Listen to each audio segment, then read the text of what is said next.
اگه توی یوتیوب دارید فعالیت میکنید حتما میدونید که طراحی کاور یوتیوب خیلی مهمه توی بازدید مخاطب.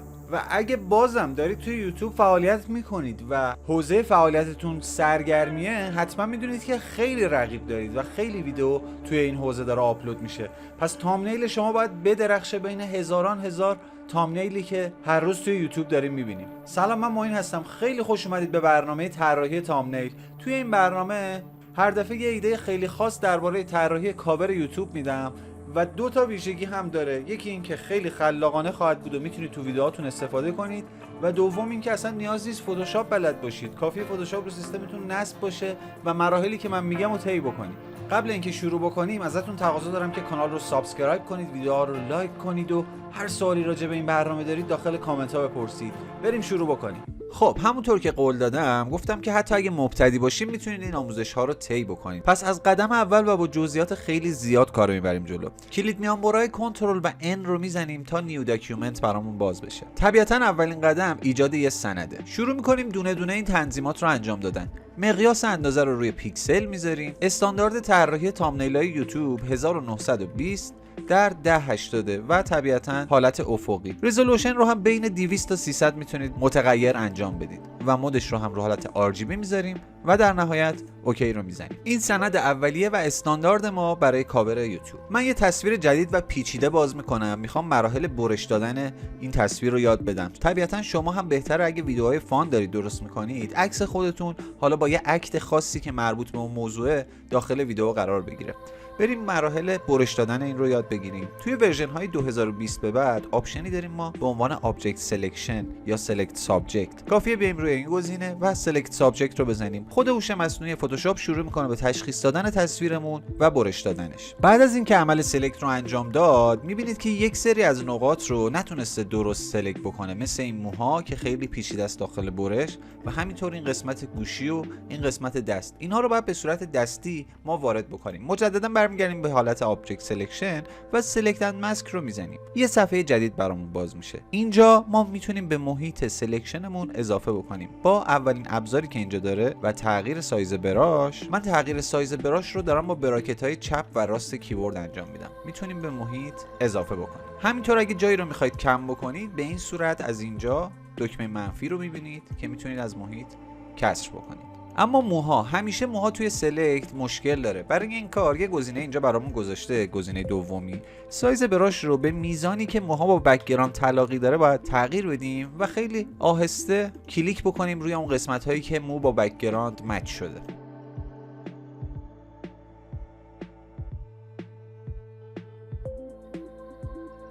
در نهایت هم اوتپوت رو روی حالت لایر ماسک قرار میدیم و اوکی رو میزنیم. بک‌گراند به این تمیزی برامون حذف شد. حالا کافیه این سوژه رو درگ کنیم و بندازیم روی لایه اصلیمون که سندش رو باز کرده بودیم.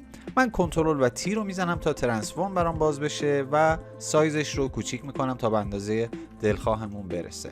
این قسمت هایی که از کادر بیرون زده رو هم میتونم وارد لایر ماسکش بشم و با یه براش هارد و سایز خیلی کوچیک شروع بکنم به حذف کردن یه سری بخش ها.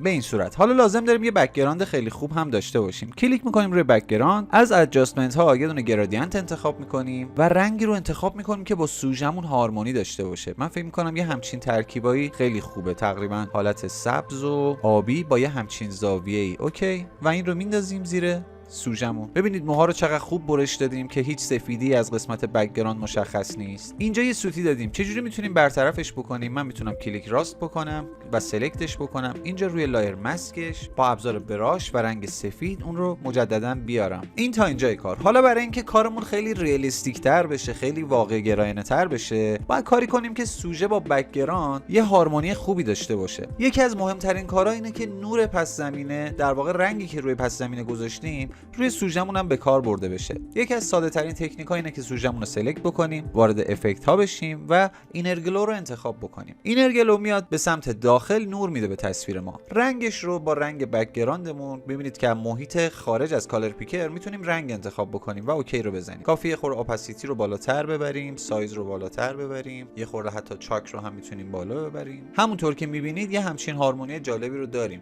این رو هم رو حالت ساده تر میذارم که یه خورده فیت تر بشه و اوکی رو میزنیم. اگه خواستید بازتاب نوری که از پس زمینه میخوره بیشتر باشه، یه راه حل دیگه هم داریم. از ادجاستمنت ها یه دونه سالید کالر باز میکنیم و یه رنگی که دقیقاً همرنگ اون هارمونی بک‌گراندمونه انتخاب میکنیم و اوکی رو میزنیم. مودش رو میذاریم رو حالت اورلی، کلیپش میکنیم با نگه داشتن آلت به لایه پایینی، روی لایر ماسکش کلیک میکنیم و کنترل آی رو میزنیم تا حذف بشه. حالا با یه دونه براش سافت راند و رنگ سفید شروع میکنیم هر جا رو که خواستیم به پدید آوردنش. یه خورده اپاسیتی رو هم کم بکنم. دقیقاً هر جایی که احساس کردید نور داره میتابه، خب طبیعتاً نور سبز رو ما داریم تو پس زمینه. اینجا خورده زیاده روی کردم، سویچ میکنم به سمت مشکی و کمش میکنم. اینطوری یه هارمونی درجه 1 رو داریم. در واقع سوژمون با بک‌گراند کامل مچ شده. تا اینجا کار خیلی جذاب شد. حالا بیایم یه کار دیگه انجام بدیم. من یه لایه جدید باز میکنم. با ابزار سلکشن و رکتانگل یه مستطیل عمودی رسم میکنم. حالا وارد گرادینت ها میشم. از گرادینت ها قسمت بیسیک مشکی به ترانسپارنت رو انتخاب میکنم و اوکی رو میزنم. حالا کافیه از این پایین یه دونه بکشم تا بیام بالا، یه خورده کمتر تا اینجاها بیاد فید بشه. اوکی، و کنترل دی رو میزنم تا دی سلکت بشه. حالا کافیه کنترل تی رو بزنید و با نگه داشتن دکمه های کنترل آلت و شیفت عمل پرسپکتیو رو انجام بدید. من این دوتا رو به سمت پایین میکشم و یه خورده هم میتونم طولش رو افزایش بدم به این شکل تا اون حالت فید شدگی رو داشته باشه. حالا وارد فیلترها میشیم. از قسمت بلر گشن بلر رو انتخاب میکنیم تا یه خورده هم حالت فید بهش بدیم. این تا اینجا کار و اوکی. رنگش رو هم با دکمه های کنترل شیفت دیلیت به رنگ سفید در میارم. میخوام یه حالت نور تابان پشت سوژن بده. برای این کار چیکار میکنیم؟ یه بار کنترل جی رو میزنیم، کنترل تی رو بعدش میزنیم. این اهرم رو فعال کنید. این تیکش باید روشن باشه. میاریم میذاریمش به این صورت رو پایین ترین نقطه. حالا اگه من سوژم رو بچرخونم ببینید چه اتفاقی میفته. به این شکل میتونم روتیت انجام بدم و اینتر رو میزنم. حالا کافیه دکمه های کنترل آلت شیفت و تی رو پشت هم بزنم. به این صورت برام یه شکل نور رو ایجاد میکنه و در نهایت میتونم همه اینها رو انتخاب بکنم، کلیک راست کنم و به گروه تبدیلشون کنم و اوکی. حالا میتونم این رو بندازم پایین سوژه و تغییر سایز میدیم و هر جا که دلمون خواست قرارش میدیم. این تا اینجای کار. ولی چیزی که این روزا خیلی ترنده اینه که یه بک‌گراند مفهومی هم روی پس زمینمون داشته باشیم که یه حالت واقع‌گرایانه تری بده. من فرقی نمیکنه چه بک‌گراندی انتخاب میکنیم، ولی حتما سعی کنید که موضوعش مرتبط باشه با موضوع ویدئوی شما. من کلیک میکنم و میندازم روی لایه اصلی و اون رو میارم بالا. فکر میکنم اگه کنترل تی رو بزنم و فلیپ هوریزونتالش کنم و یه خورده سایزش رو جنب و جورتر بکنم بهتر باشه و اینتر رو میزنم. حالا اینجا مجددا من این گرادینت رو باید روی این لایه هم اعمال بکنم. میریم وارد ایمیج، ادجاستمنت و گرادینت مپ میشیم. سبز و آبی که داشتیم رو انتخاب میکنیم به این شکل. سمت چپ معمولا نور تیره قرار داره و سمت راست نور روشن. یه خورده من این سبز رو میارم جلوتر. اینجا یه دونه دیگه اضافه میکنم و یه خورده رنگ تیره تر میدم تا جزئیات تیره تصویرم هم مشخص بشه و هر چقدر این اهرم رو ببرم جلوتر رنگ های میانیم تکمیل تر میشه و اوکی رو میزنم. در نهایت بعد از اونم برای اینکه این تصویرمون با بک‌گراندمون که یه حالت سبز رنگ بود هارمونی بهتری پیدا کنه و بهتر ادغام بشه، وارد بلندینگ مود ها میشیم و میذاریمش روی حالت لومینوسیتی. یه خورده هم میتونیم اپاسیتی رو کمتر بکنیم. بعد از این تغییرات دوست دارم یه دونه کادرم دور تصویرم بدم که یه حالت جذابتری رو به خودش بگیره. وارد ابزار راندد رکتانگل تول میشم و یه همچین کادری رو به این صورت رسم میکنم. همونطور که میبینید الان پر شده. من از این بالا میتونم فیل رو خالی در نظر بگیرم و از این طرف یه استروک بهش بدیم. ترجیح همینه که این رنگ کادرمون با لباس این کاراکتر یکی باشه. پس میام یه همچین رنگی رو انتخاب میکنم. قطرش هم خوبه و بیایم حالت ساده بذاریمش به این شکل. علاوه بر این که شما به جز رنگ میتونید با گرادینت هم پرش بکنید. این گزینه رو هم فراموش نکنید. اوکی. فکر میکنم بهتر برای اینکه بک‌گراندمون یه خورده حالت بوکه بگیره و از سوژه جدا بشه، یه خورده بلر بهش بدیم. وارد فیلتر میشیم. از قسمت بلرها گشن بلر رو انتخاب میکنیم. این خوبه. یه حالت فوکوس روی خود سوژه‌مون رو داره. بعد از اون دیگه نوبت میرسه که نوشته هامون رو یواش یواش وارد تصویر بکنیم. توجه بکنید که تایتل اصلیتون خیلی مهمه که خیلی درشت باشه و تو سایزهای کوچیک که تقریبا شاید همچین سایزی رو مخاطب داخل یوتیوب بخواد ببینه کاملا خوانا باشه و قابل درک باشه. من اینجا یه متن انگلیسی می نویسم با این موضوع فان، مثلا try to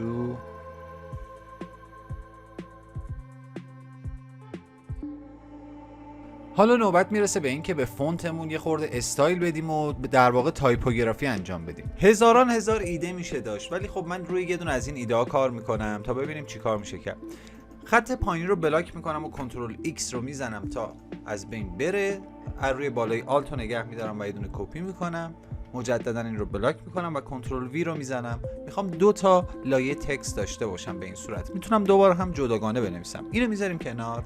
این رو به این صورت try to not اوکی اینتر میزنیم و کنترل تی رو میزنیم یه خورده بزرگتر بشه و کلیک راست میکنم روش، رسترایزش میکنم چون میخوام یه خورده کات بهش بدم. وارد افکت ها میشیم، یه خورده درپ شادو بهش میدیم. سعی کنیم روی سایه دادن زیاده روی نکنیم به هیچ وجه، تا جایی که میشه سایه های منطقی به این صورت خیلی خوبه و اوکی رو. حالا میتونم یه خورده گرادینت هم بهش بدم ببینیم چه حالتی به دست میاد برامون. طبیعتا رنگایی که هارمونی بهتری داره با این طرح رو انتخاب خواهیم کرد که من فکر میکنم این گزینه خوبیه و اوکی رو میزنیم.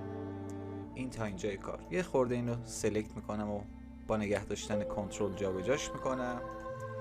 یه دونه خط اینجا میام و میام پایینتر و یه دونه اینجا. یه کنترل شیفت جی میزنم تا کات بشه. نتیجه خیلی جالبیه. میبینید که سایه بالایی، سایه که کات خورده، روی لایه زیری هم افتاد. میتونم داخل یه باکس قرارش بدم که از این گوشه بیاد و بره به پشت کاراکترم و بیارم لایه‌شو بندازم پایین ترین قسمت ممکن. حالا کنترل تی میزنیم، اینو کوچیک‌ترش میکنیم به این شکل، میاریمش اینجا. بهتره یه گرادینتی هم به این بدیم چون از گرادینت ها خیلی داریم استفاده میکنیم، هارمونی بهتری رو خواهیم داشت.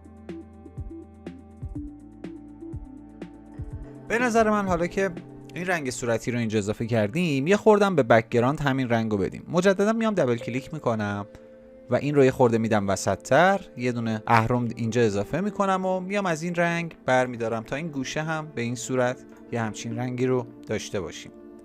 فکر میکنم خوبه زیاده روی نکنیم، یه گوشه باشه عالیه و اوکی. بعد از اون میتونم المان‌های مختلفی رو به تصویرم اضافه کنم. خیلی بستگی داره که به موضوعتون ربط داشته باشه، ولی خب ما چون موضوع مشخصی نداریم هر کاری میتونیم بکنیم فعلا. این رو میندازم روی بالاترین لایه، کنترل تی رو میزنم و سایزش رو کوچیک‌تر میکنم به این شکل و اینتر رو میزنیم. این سه تا چسبیده به هم. این فایل‌ها رو به صورت PNG میتونید دانلود بکنید. کافیه داخل گوگل که سرچ میکنید پسوند PNG رو بزنید. من یه دونه از اینا رو انتخاب میکنم، کنترل شیفت جی رو میزنم تا داخل یه لایه جداگونه قرار بگیره. میارم میندازمش پایین ترین لایه به این صورت. فکر میکنم اینجاها خوب باشه، یه خورده بریمش بالاتر. این هم به این صورت جداش بکنیم باز با کنترل شیفت جی و بیاریمش بالا به این صورت. الان جاگذاری کاراکترامون خوبه، ولی باید رنگش رو با پس زمینه هماهنگ بکنیم. بیشترین رنگی که روی پس زمینمون داریم سبز و زرده. برای همین کار کنترل و بی رو میزنم تا کالر بالانس باز بشه. یه خورده میرم به سمت سبز، یه خورده میرم به سمت زرد.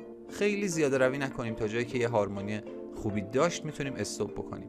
این اعداد رو حفظ بکنیم، مثبت 96 منفی 41. میایم همین رو روی اینها هم پیاده میکنیم، مثبت 96 و منفی 41.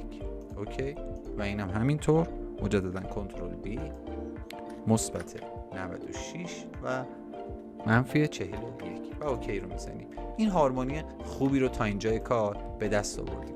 ولی این کاراکترها روی هوا که باقی نمیمونن، قطعا یه سایه‌ای هم باید داشته باشن که سایه هم روی کاراکتر بیفته تا کار طبیعی‌تر جلوه بکنه. میریم درپ شادو رو باز میکنیم حالت استایل. منبع نور رو ما بالا در نظر بگیریم، سایه تقریبا اینجاها باید قرار بگیره به این شکل و اپاسیتی رو خیلی کم میکنیم که کار خیلی اشباع شده نباشه و طبیعی به نظر بیاد. اوکی رو میزنیم. همین تنظیمات رو میتونم آلت رو نگه دارم روی افکتی که هست و بندازم روی کاراکترهای دیگه به این صورت. این تا اینجای کار، اما هنوز طبیعی نیست. چرا؟ چون سایه بیرون کاراکتر ما هم افتاده. برای این کار روی همین افکت کلیک راست میکنم و کرییت لیر رو میزنم و اوکی تا سایه منو توی یه لایه جداگونه‌ای بده. حالا میتونم با ابزار پاک کن شروع بکنم به پاک کردن اون جاهایی که اضافه است و نمیخوامش. اپاسیتی رو هم بالا نگه داریم به این شکل و فقط میخوایم روی کاراکترمون سایه بیفته. همین کار رو برای این هم میکنیم، انتخابش میکنیم، روی افکت کلیک راست، کرییت لیر، اوکی و میایم روی لایه سایه و اضافات رو پاک میکنیم. فقط میخوام سایه‌ای که روی موهای کاراکتر هست بمونه. این هم احتیاجی نداره، میتونیم بگیم سایه‌اش افتاده روی بک‌گراند. از اونجایی که هارمونی حرف اولو میزنه، برای اینکه این کادری که داریم هم با تصویر خیلی مچ بشه، بهتره که گرادینتش رو با گرادینت پس زمینه یکی بکنیم. برای این کار لایه‌اش رو انتخاب میکنم، وارد افکت ها میشم و گرادینت اوورلی رو انتخاب میکنم. از توی اون گرادینت ها، اون گرادینتی که ساخته بودیم برای پس زمینه رو انتخاب میکنیم و اوکی رو میزنیم. اینجا من فکر میکنم لازم اسکیلش رو خورده کم بکنم و زاویه‌اش رو هم منفی 90 درجه بذارم تا از این طرف این سایه رو به ما بده، یا میتونم به صورت دستی همین کار رو انجام بدم. خوبه، یه همچین ترکیبی اوکیه و اوکی رو در نهایت میزنیم. مجددا برای هارمونی بیشتر، برای اینکه بگیم کل این طراحیمون داخل یک فضا قرار داره، لازمه که اینجاها که یه خورده دور از این سمت یه خورده صورتی به کار ببریم. من یه لایه جدید باز میکنم، این رنگ صورتی رو انتخاب میکنم از کالر پیکر و براش سافت راند رو انتخاب میکنم و یه خورده سایزش رو بزرگ میکنم و یه دونه کلیک روی صفحه میکنم به این شکل. حالا کافیه این رو بندازم پایین ترین لایه و میتونیم به این شکل بندازیمش این گوشه، یه خورده بزرگترش بکنیم یا اینجاها. همه چی رو باید تست کرد به این صورت و اوکی رو میزنیم. در نهایت هم میتونیم این فایلی که داریم رو به صورت نوشته هست رو یه خورده جدا بکنیم تا یه حالت اینطوری کات خوردگی بهش دست بده و باز هم زیاده روی نکنیم توی طراحیمون تا نوشته خوانا به دست بیاد. اینم از این. امیدوارم لذت برده باشین، داخل خونه تمرین بکنین و کلی کارهای جذاب باحال یاد میگیرین. هدف از این آموزش این بود که تکنیک‌های مختلف رو یاد بدم و یاد بگیریم چطوری بین اجزای مختلف یه تامنیل بتونیم هارمونی برقرار کنیم. در نهایت هر سوالی دارید داخل کامنت ها بپرسید و لایک و سابسکرایب فراموش نشه. خیلی ممنون. روز و شبتون بخیر.